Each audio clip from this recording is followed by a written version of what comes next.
Buenas tardes. En esta sesión vamos a tratar la imagenología del sistema nervioso central. Iniciaremos por reconocer la anatomía normal del encéfalo en los estudios de imagen. Luego comentaremos los criterios de selección del estudio adecuado en el contexto de enfermedad cerebrovascular. A continuación identificaremos hallazgos clave en estudios de imagen de pacientes con enfermedades cerebrovasculares y finalmente algunas nociones sobre interpretación asertiva de hallazgos imagenológicos similares. El objetivo de los estudios imagenológicos es trasladar la anatomía macroscópica del encéfalo e identificar y localizar las lesiones con base en los síntomas del paciente. En este esquema tienen representados los giros del lóbulo frontal, los giros pre y postcentral alrededor de la cisura rolándica, los giros del lóbulo parietal, los giros del lóbulo temporal y los giros del lóbulo occipital, básicamente para refrescar la anatomía que veremos en los estudios de imagen a continuación. Entre las estructuras que tenemos que identificar en un estudio de imagen están, en principio, en relación al encéfalo, la sustancia gris, que puede distribuirse en la corteza o en la sustancia gris profunda, la sustancia blanca, que tiene localización subcortical profunda y, por supuesto, tractos interhemisféricos como el cuerpo calloso. Y las porciones supra e infratentoriales, incluido el tallo, el cerebelo.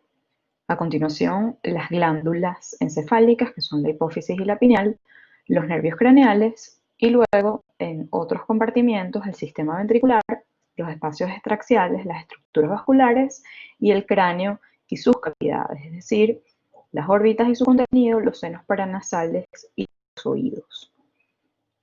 Este es un estudio de resonancia magnética sin administración de medio de contraste en secuencia T1 en plano axial que tiene solapados los territorios del lóbulo frontal y parietal. A medida que avanzamos caudalmente vemos el sistema ventricular y la sustancia gris profunda representada por los ganglios basales y el tálamo. Vemos también la corteza insular, el lóbulo temporal, el lóbulo occipital, el tallo encefálico con su porción craneal que es el mesencéfalo, el puente y caudalmente el bulbo, y en sentido posterior en la región infratentorial los hemisferios cerebelosos. En reconstrucciones multiplanares, como en este caso esta imagen sagital, podemos identificar el quiasma óptico, la glándula hipófisis en la silla turca, la glándula pineal y la comisura interhemisférica de mayor volumen, que es el cuerpo calloso.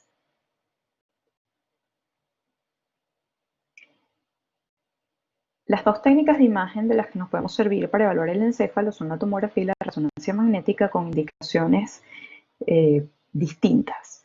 En principio vamos a evaluar la tomografía. Este es un estudio sin administración de medio de contraste endovenoso, con una ventana que nos permite evaluar el parénquima encefálico de un paciente masculino de 25 años que consultó por un síncope. Esta ventana de parénquima encefálico nos permite discriminar la densidad de la sustancia gris y de la sustancia blanca. Por este método de imagen, la sustancia gris tiene mayor densidad que la sustancia blanca. Vemos también la hoz cerebral y el seno dural sagital superior. En cortes inferiores vemos el sistema ventricular, aquí representado por los ventrículos laterales, y volvemos a ver la diferencia entre la sustancia gris de los ganglios basales del tálamo y de la sustancia blanca de la cápsula interna. Vemos además una densidad en rango cálcico, en este caso en la glándula pineal, que es idéntica a la que vemos en el cráneo. Y en sentido más caudal identificamos, como en la imagen anatómica que vimos hace unos minutos, el tallo y los hemisferios cerebelosos. La tomografía nos permite, además de evaluar el encéfalo, evaluar su continente, en este caso el cráneo, con una ventana ósea, en la cual podemos discriminar las suturas y su indemnidad, descartar que haya trazos de fractura, e igualmente la presencia o no de lesiones óseas. También es una ventana ideal para evaluar los componentes del viscerocráneo, en este caso los senos paranasales, ambas órbitas y los oídos. La tomografía, además de evaluar estas dos ventanas, nos permite evaluar las partes blandas del cuero cabelludo, de las órbitas y de la región facial y reconstruir en múltiples planos las imágenes que obtenemos. Asimismo, nos permite hacer cuantificación de densidades para caracterizar lesiones a través de una escala que se llama escala de unidades Hounsfield. La tomografía, además de adquirirse en fase simple, también se puede adquirir con contraste endovenoso, como este estudio que vamos a ver a continuación, de un paciente masculino de 50 años que consultó con debilidad en el hemicuerpo derecho. Con base en sus antecedentes pertinentes, se pretendió descartar una malformación vascular como causa de los síntomas, razón por la cual se indicó un estudio angiotomográfico de cráneo en fase arterial. En este caso, fíjense que modificamos la ventana, no logramos discriminar la densidad de la sustancia gris y blanca, tampoco vemos a satisfacción la médula ósea, porque el objetivo de esta ventana es evaluar el adecuado llenado y la configuración de las estructuras arteriales. Fíjense cómo a través de el aspecto anterior o la cisura interhemisférica anterior, vemos discurrir las arterias cerebrales anteriores. Hacia la cisura de silvio bilateral vemos las arterias cerebrales medias y alrededor del mesencéfalo las arterias cerebrales posteriores.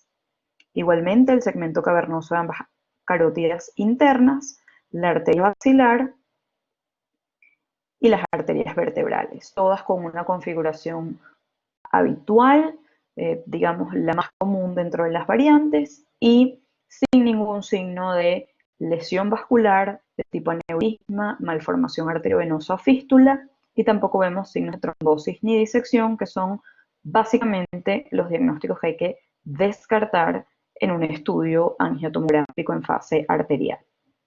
La adquisición angiográfica por tomografía también puede hacerse en fase venosa, como en el caso que vamos a evaluar a continuación, que corresponde a una puérpera de 30 años que consultó por cefalea intensa, en la cual se pretende descartar una trombosis venosa cerebral.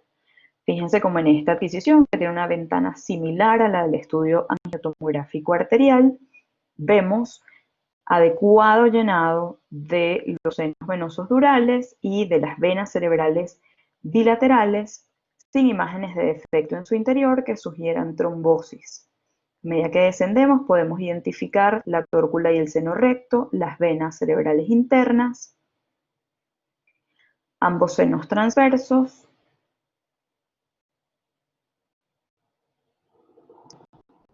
y todos ellos demuestran adecuado llenado sin lesiones vasculares de tipo aneurismas, malformaciones arteriovenosas, fístulas y tampoco trombosis. En este caso, la indicación de uso de medio contraste para evaluar las estructuras arteriales y venosas desde el punto de vista de su contenido, es decir, el lumen vascular, es absolutamente imperativa. Por esta técnica de imagen no podemos hacer estudios vasculares sin medio de contraste. Otro de los aspectos que tenemos que reconocer cuando evaluamos estudios tomográficos de cráneo es que el aspecto del encéfalo varía conforme a la edad del paciente. En este caso, vemos un estudio de una paciente femenina de 90 años que consulta por deterioro cognitivo. Al margen de la indicación del estudio imagenológico, el objetivo es demostrarles cómo hay grandes diferencias con respecto a los estudios que hemos visto hasta ahora. Fíjense cómo la amplitud surcos y de las cisuras es muchísimo mayor y la densidad de la sustancia blanca es muchísimo menor que la que vimos en estudios anteriores. Asimismo, la configuración del sistema ventricular suele aumentar su volumen por la atrofia cortical global y generalmente vemos calcificaciones fisiológicas en la glándula pineal, en los plexos coroides, en la voz cerebral y en otras estructuras. Aquí además vemos indicios de arteriosclerosis en ambas carótidas. Todo ello correspondiente a cambios inherentes al envejecimiento del paciente y no a patología en sí misma. El otro estudio de imagen del que disponemos para evaluar el cráneo y el encéfalo es la resonancia magnética. Vamos ahora a evaluar un estudio de un paciente masculino de 22 años que consulta por un primer episodio de psicosis a través de un estudio sin administración de medio de contraste. Vamos a ver las 3 secuencias morfológicas básicas de un estudio de encéfalo, en este caso una secuencia T1 en plano sagital, que nos demuestra que la sustancia gris, en este caso de la corteza, tiene una intensidad de señal mucho menor que la de la sustancia blanca, por tanto es hipointensa con respecto a la sustancia blanca. Por su parte, el líquido cefalorraquídeo es absolutamente hipointenso, negro en las secuencias ponderadas en T1 y la otra intensidad señal típica de las secuencias T1 convencionales es la alta intensidad de señal de la grasa, en este caso representada por el tejido celular subcutáneo, que nos permite discriminar las secuencias que tienen o no supresión de grasa. La segunda secuencia típica básica morfológica de un estudio de encéfalo es la secuencia ponderada en T2, que a diferencia de la secuencia ponderada en T1, se invierten las intensidades de señal de la sustancia gris y blanca. En este caso, la sustancia gris, como vimos en la tomografía, tiene una intensidad de señal mayor a la de la sustancia blanca. En este caso, además, el líquido cefalorraquídeo, en este caso contenido en los ventrículos laterales, demuestra alta señal. Igualmente, la grasa del tejido celular subcutáneo, porque es una secuencia sin supresión de grasa. Y por último, la secuencia FLAIR, que es una secuencia que tiene una estructura física similar a la del T2, por tanto, la sustancia gris tiene una intensidad de señal mayor que la de la sustancia blanca, pero ahora el líquido cefalorraquídeo, que se moviliza con normalidad, es decir, que fluye libremente, tiene señal suprimida. Ese es el objetivo de la secuencia FLAIR, suprimir la señal del líquido cefalorraquídeo que fluye de forma fisiológica para resaltar el líquido ectásico o contenido en compartimientos anormales. Es una secuencia ideal para demostrar, entre otras cosas, edema encefálico. Además de las secuencias morfológicas, hay otras secuencias funcionales que iremos viendo conforme revisemos los casos clínicos. La resonancia magnética generalmente no permite, a diferencia de la tomografía, hacer construcciones multiplanares de todas las secuencias, porque para poder hacerlo requerimos secuencias tridimensionales, que no están disponibles en todos los equipos. Cuando esa limitación exista, tenemos que adquirir por separado los planos coronales y sagitales que requiramos para hacer diagnóstico. Tal como vimos en la FIA, la resonancia magnética también se puede adquirir con administración de medio de contraste, en este caso gadolinio, como vamos a ver en este ejemplo de una paciente femenina de 25 años con una discreta elevación de la prolactina en quien se quería despertar un microadenoma hipofisiario. Esta es la secuencia T1 sin supresión de grasa y previa a la administración de medio de contraste endovenoso, donde podemos ver perfectamente el quiasma, el infundíbulo, la adenohipófisis en sentido anterior hipointensa y la neurohipófisis en sentido posterior hiperintensa en condiciones fisiológicas en la secuencia ponderada en T1. Posterior a la administración de medio de contraste, vemos como el infundíbulo y la glándula se impregnan o realzan de forma homogénea demostrando que no existe ninguna lesión en su interior. Exactamente la misma imagen posterior a la administración de medio de contraste en plano coronal, donde vemos la relación de la glándula hipófisis con el seno cavernoso bilateral y aquí perfectamente con el quiasma óptico. En este caso, las indicaciones absolutas para usar medio de contraste en resonancia magnética son la evaluación de microadenomas de la glándula hipófisis, la evaluación de las meninges en términos de infiltración, bien sea infecciosa o tumoral, y la evaluación endoluminal vascular, tal como vimos en los estudios angiográficos de tomografía.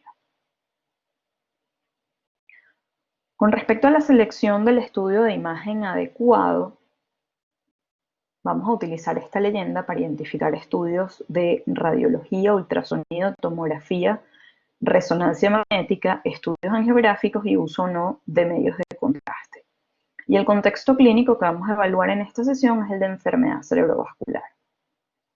Frente a un paciente con déficit neurológico agudo, en quien sospechemos que la causa es una enfermedad cerebrovascular, el estudio de imagen inicial debe ser una tomografía simple, que nos permita discriminar si existe algún evento isquémico o hemorrágico y con base en ello tomar decisiones.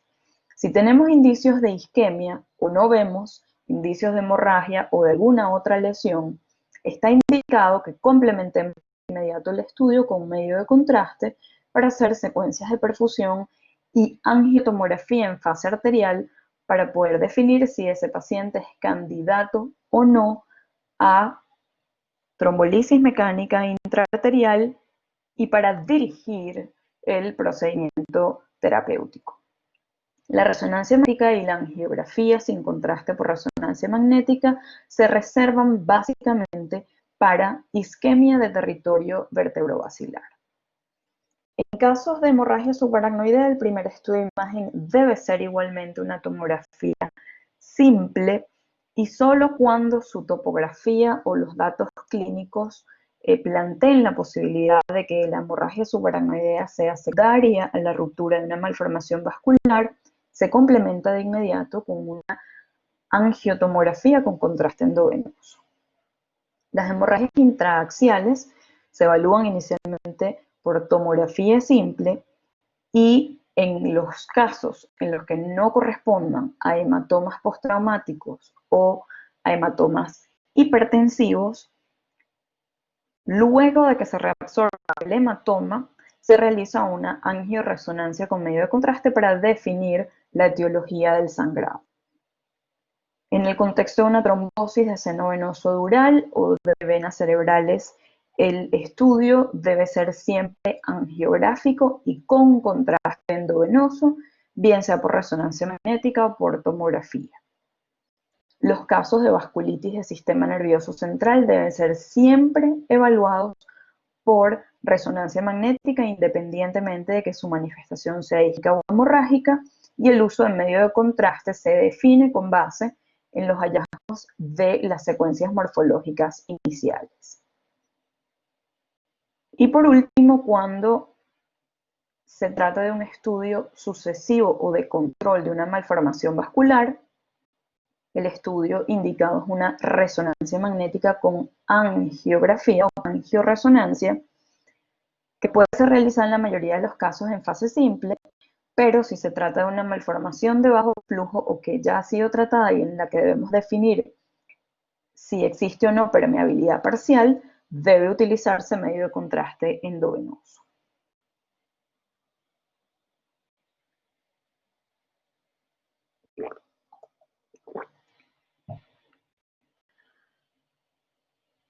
Avanzamos a la identificación de hallazgos clave en estudios de encéfalo y para ello les propongo esta estructura de análisis sistemático de las imágenes.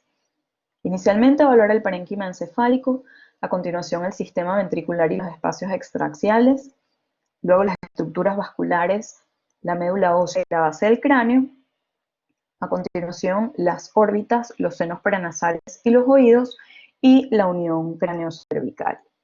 A continuación vamos a ir viendo algunos ejemplos con respecto a la identificación y reconocimiento de hallazgos clave en el contexto de enfermedad cerebrovascular.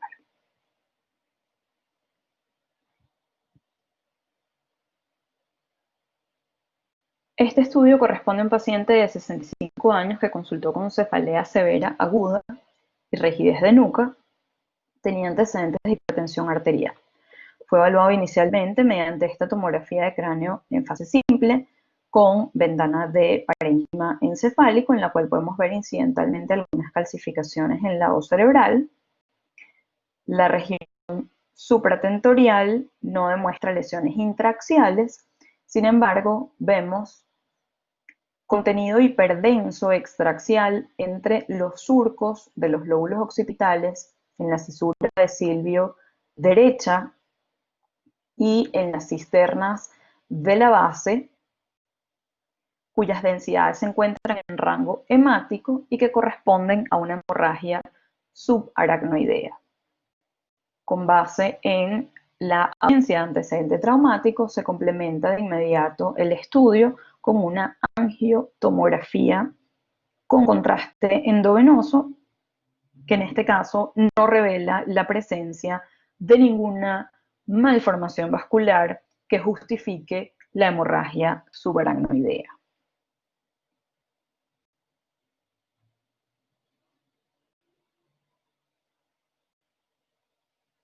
A continuación, evaluamos el caso de una paciente femenina de 80 años con alteración del nivel de conciencia posterior a una caída y el dato relevante de que recibe ambulación con warfarina por fibrilación auricular. En este estudio tomográfico de cráneo en fase simple y ventana de parénquima encefálico, identificamos en principio una importante asimetría en la apariencia de los hemisferios cerebrales, la presencia asimismo de una extensa corrección hiperdensa extraaxial espacio subdural derecho, cuyas densidades se encuentran en rango hemático y que condiciona desplazamiento contralateral y compresión del encéfalo, disminuyendo la amplitud de los surcos de la corteza, colapsando el ventrículo lateral derecho, produciendo una hernia subfalcina por debajo de la hoz cerebral y en sentido caudal, hernia del uncus del lóbulo temporal del lado derecho contra el pedúnculo cerebral del mesencéfalo ipsilateral. Asimismo, vemos como el ventrículo lateral del lado izquierdo tiene una configuración incrementada de volumen, probablemente en respuesta compensatoria al colapso del ventrículo lateral derecho, producto de este extenso hematoma subdural derecho.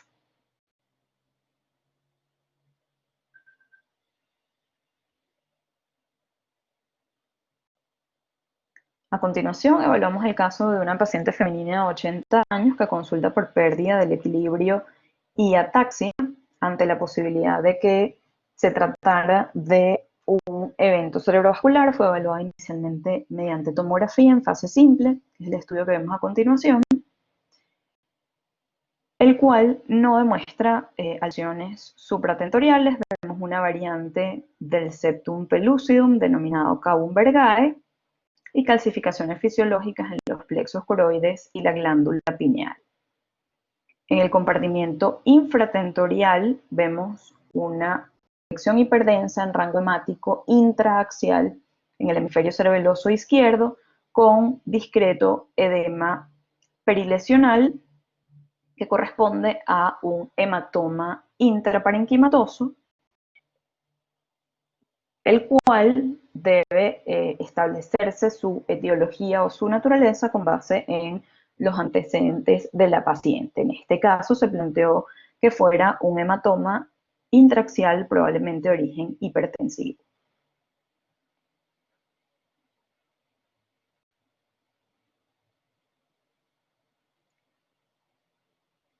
El caso a continuación corresponde a un paciente masculino de 55 años que despertó con debilidad en el hemicuerpo derecho y disfasia. Tiene antecedentes de cáncer de pulmón de células pequeñas, recibiendo tratamiento con radioquimioterapia. Fue evaluado inicialmente mediante esta tomografía de cráneo en fase simple, la cual demuestra igualmente asimetría de ambos hemisferios cerebrales con disminución de los surcos de la convexidad en el hemisferio izquierdo y una colección hiperdensa en rango hemático en el lóbulo temporal izquierdo con edema perilesional que produce discreto colapso del ventrículo lateral y lateral.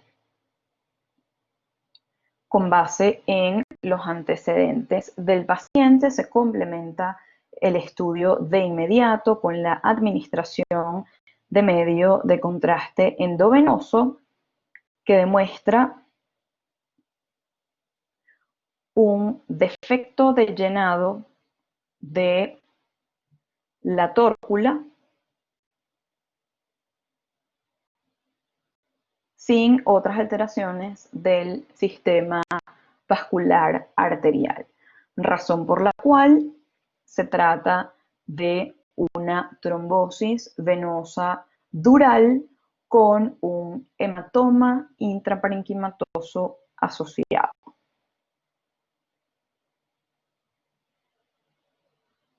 El paciente fue evaluado por resonancia magnética, corroborando exactamente los hallazgos que describimos en la tomografía.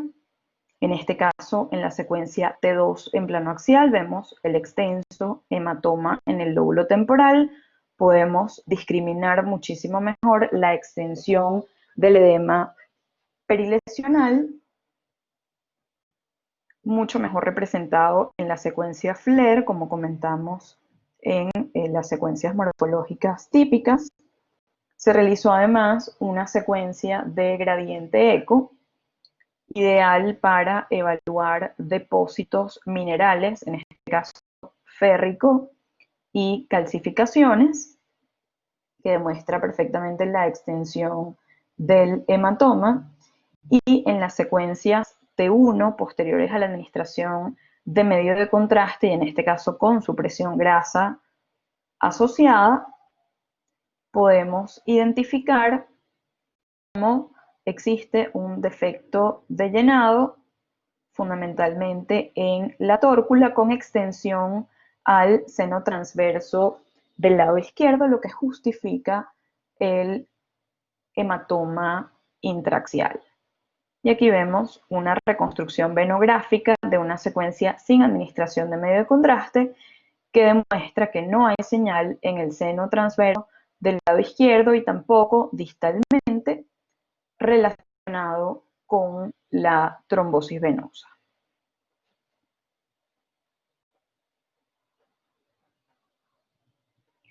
El caso a continuación corresponde a un paciente masculino de 60 años con disfasia, parálisis facial derecha, hemianopsia izquierda y debilidad en el hemicuerpo izquierdo de 2 horas de evolución. Fue evaluado mediante tomografía de cráneo en fase simple.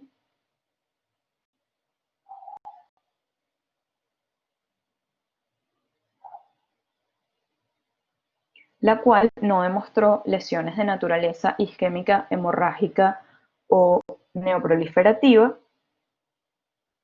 Con base en este estudio y la clínica del paciente se estableció mediante un puntaje tomográfico de isquemia aguda de la arteria cerebral media, por sus siglas en inglés ASPECTS, que la puntuación era de 10 porque no había correlato encefálico de la isquemia al momento de realizar el estudio tomográfico, y que ello implica que el paciente es candidato ideal a una trombolisis mecánica.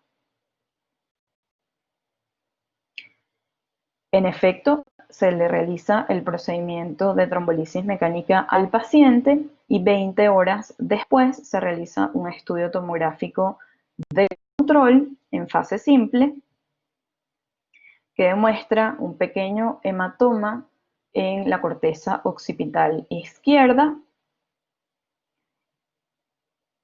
y disminución de la densidad del núcleo lenticular derecho como expresión del área isquémica que no se pudo revertir con el procedimiento de trombolisis.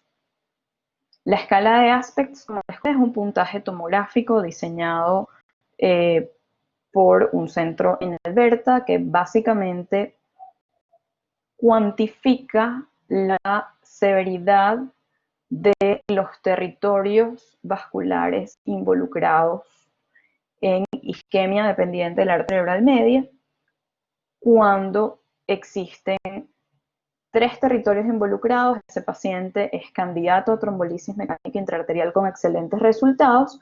Cuando existen 4 más territorios involucrados, la trombolisis no demostró mejor resultado clínico por vía intraarterial que por vía endovenosa.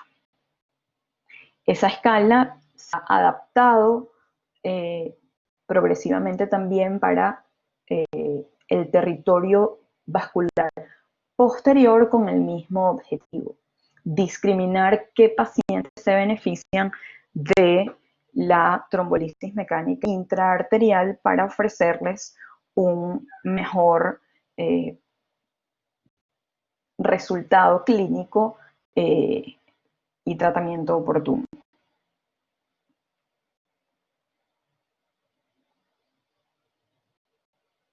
Cuando no es posible por alguna razón realizar estos procedimientos o los procedimientos endovasculares fallan, las imágenes nos permiten evaluar o mostrar la evolución temporal de la isquemia.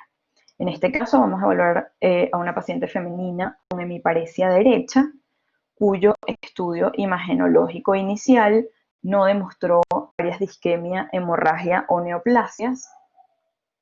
En estos 2 cortes básicos que tenemos disponibles, un signo cuestionable de incremento de la densidad de la arteria cerebral media izquierda, probablemente con relación a su manifestación clínica, razón por la cual de inmediato se complementa el estudio con una angiotomografía arterial con contraste endovenoso que muestra un defecto de llenado multifocal de la arteria cerebral media izquierda, que volvemos a demostrar en esta reconstrucción tridimensional. A efectos académicos se realizó una secuencia de difusión por resonancia magnética con el objeto de evaluar el edema tóxico del territorio vascular comprometido por esta trombosis aguda, que es lo que vemos en el mapa de difusión isotrópica o la imagen B1000 con alta intensidad de señal y que corroboramos en el mapa de ADC con baja intensidad de señal y que corresponde básicamente al territorio máximo de la arteria cerebral media izquierda. Desafortunadamente, esta paciente no fue tratada por vía endovascular y en controles imagenológicos sucesivos lo que vemos es la evolución natural de este SB isquémico de vaso grande, en este caso la arteria cerebral media izquierda, como una extensa área hipodensa con compromiso córtico subcórtico en territorio máximo de la arteria cerebral media izquierda, que a medida que pasan los días disminuye de densidad y tiene un muchísimo mayor efecto de masa sobre el encéfalo, ya con compresión y colapso del ventrículo lateral ipsilateral y hernia subfalcina.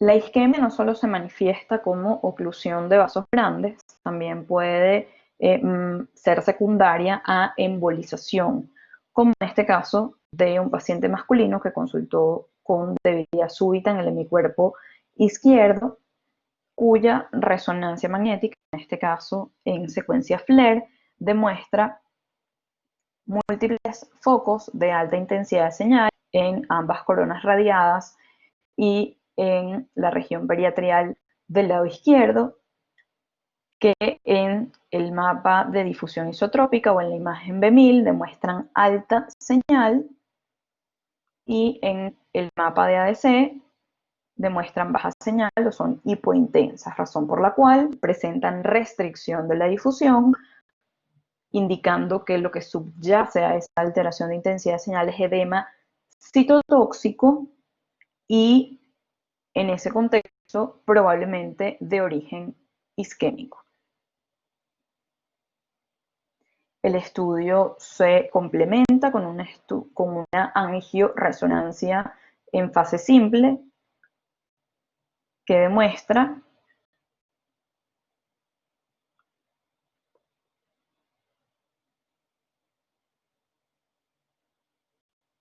ausencia de señal en la arteria carótida interna del lado derecho.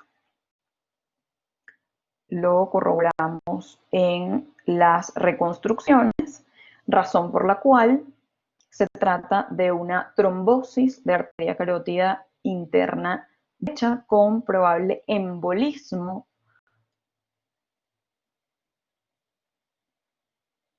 distal que produce isquemia dependiente de los vasos perforantes o del territorio limítrofe de las arterias cerebrales anteriores y medias, en este caso del lado derecho, que son ramas, por supuesto, de la arteria carótida interna.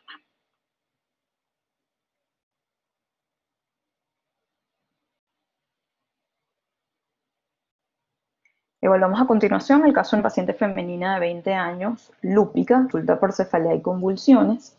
Fue evaluada mediante resonancia magnética, como es indicado. En este caso, la secuencia T1 en plano axial demuestra discretos cambios de intensidad de señal yuxtacortical en la región frontal bilateral, que vemos muchísimo mejor en la secuencia T2 y además demostramos que tiene más extensión de lo que previmos en la secuencia T1 y sin ninguna duda en la secuencia FLER. En el mapa de difusión isotrópica, las áreas demuestran alta intensidad de señal y posterior a la administración de medio de contraste no se demuestra realce patológico. Razón por la cual se trata de múltiples áreas yuxtacorticales de edema citotóxico, en este caso secundarios a una vasculitis lúpica. Las vasculitis, además de manifestaciones isquémicas como esta, también pueden tener manifestaciones hemorrágicas con presentación diversa, bien sea una hemorragia subaracnoidea, un hematoma intraxial, hematomas subdurales, petequias intraxiales o incluso apariencias de SB hemorrágico.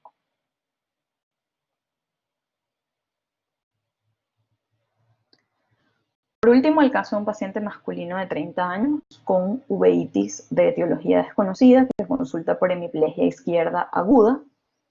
Se evalúa mediante resonancia magnética en esta secuencia T2.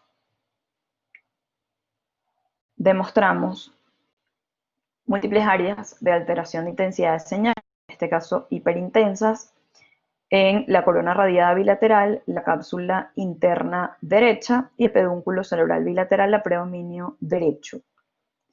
En el mapa de ADES vemos que la señal es alta, por tanto se trata de difusión facilitada y edema vasogénico no citotóxico. Y en la secuencia posterior a la administración de medio de contraste se ve un muy sutil realce parcheado, fundamentalmente en la cápsula interna del lado derecho. No hay efecto de masa y no hay lesiones con realce nodular o anular. Entre los paraclínicos, el paciente tiene HLA tipo B51 positivo. El líquido cefalorraquídeo demostró leucocitosis mixta, hiperproteinorraquia e hipoglucorraquia. La tinción para tuberculosis fue negativa. La PCR para herpes simple y varicela zoster y enterovirus fueron negativas. Las serologías para VIH, sífilis, anayanca también negativas. Enzima convertida en angiotensina y calcio séricos en rango normal. Y en un estudio imagenológico sucesivo, realizado 3 años después, vemos disminución del volumen y número de las áreas hiperintensas en T2, con asimetría del sistema ventricular, con dilatación probablemente ex vacuo del ventrículo lateral del lado derecho y atrofia del pedúnculo cerebral derecho. En el mapa de difusión isotrópica no vemos signos de restricción y posterior a la administración de medio de contraste no hay realce patológico. El caso corresponde a hallazgos y evolución cronológica de una vasculitis secundaria a NeuroBZ. Con respecto a la interpretación asertiva de los hallazgos imagenológicos de la enfermedad cerebrovascular, les propongo este esquema de abordaje. Las hemorragias extraxiales en frecuencia suelen ser de origen traumático. Cuando no existe evidencia de ello, debemos descartar la ruptura de una malformación vascular y siempre considerar si el paciente está recibiendo una anticoagulación. Con respecto al hematoma intraxial, puede ser de origen hipertensivo, secundario a una trombolisis venosa o a la ruptura de una malformación vascular.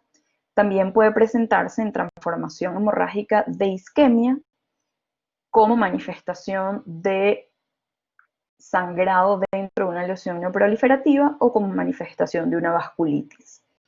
Y finalmente, la patología isquémica puede ser secundaria a una trombosis arterial de vaso grande o pequeño, a un mecanismo embólico, a vasculitis o secundaria al compromiso o colapso vascular por edema encefálico extenso.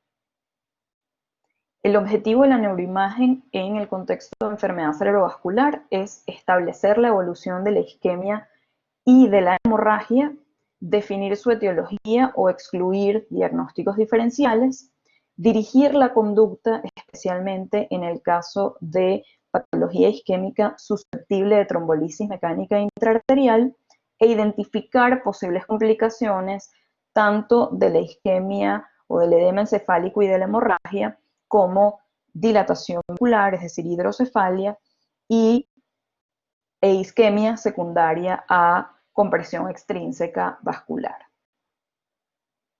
Muchas gracias.